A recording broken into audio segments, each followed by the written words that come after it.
Palakura Pappu, Andhra recipe, or it is simple as Palak dal. This is a very easy preparation. Anybody can prepare with very few ingredients. Here I am taking 1/3 cup of Toor dal and 1/4 teaspoon of Methi seeds.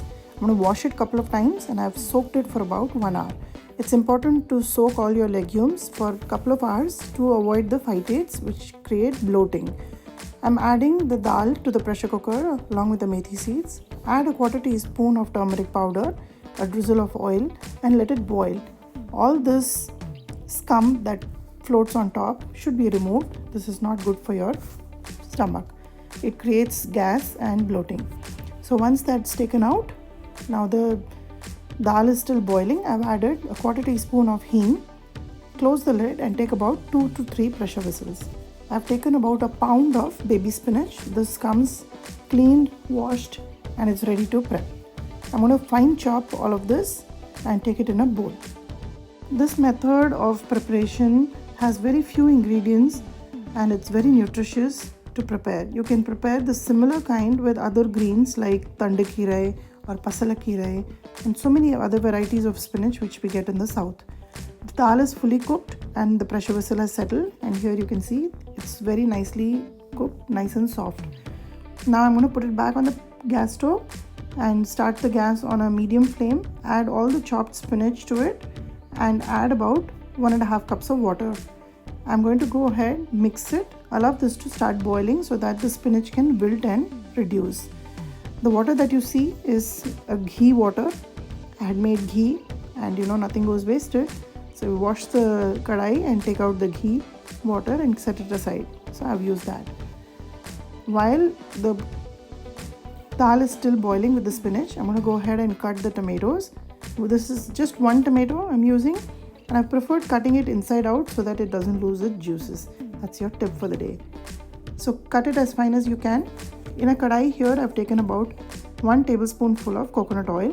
Once it melts and heats up, I'm going to add Vadagam. Vadagam is something that I have in hand. If you don't have it, you can chop some onions and garlic along with the tomatoes and add.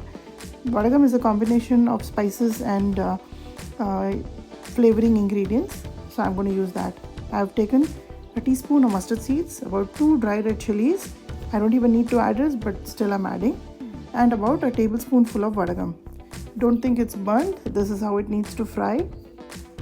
Once it's nicely roasted and it's very aromatic, add the tomatoes and continue to saute for about 2 to 3 minutes. Do not add any salt till almost the end because we don't know how much the spinach will reduce and we don't want to add salt too soon. Here I'm taking sambar powder and I'm adding about 2 teaspoons full in this tomatoes. Sambar powder is a mix of lot of ingredients and it will flavor this dal very well. Once you have sauteed it for about a minute, add the spinach along with the dal which was boiling and mix it well. Now this dal has to boil well. Right now it's still very watery and we want to bring it to the gravy consistency. So this will take about 4 to 7 minutes. Keep it on a medium flame. Now it's time to add salt to your taste. I've added about 1.5 teaspoons. Mix it well.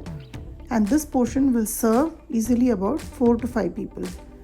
Mix it and allow this to boil for about 5 minutes till you see that the foam is forming on top and the quantity has also reduced a little bit. To show you, I will show you the consistency how it is.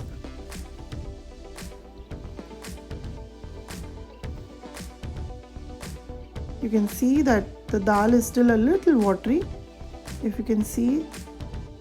And then allow this to continuously boil for another 4 to 5 minutes till you see that the gravy sort of coats the ladle.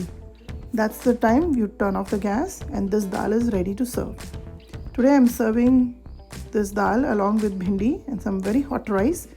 Add a drizzle of ghee and a generous amount of the Palakura Pappu or the Palak dal. This came out very tasty. I enjoyed it and very nutritious. So give this recipe a try, like and subscribe my channel, follow me on Instagram and let me know how this recipe turned out for you.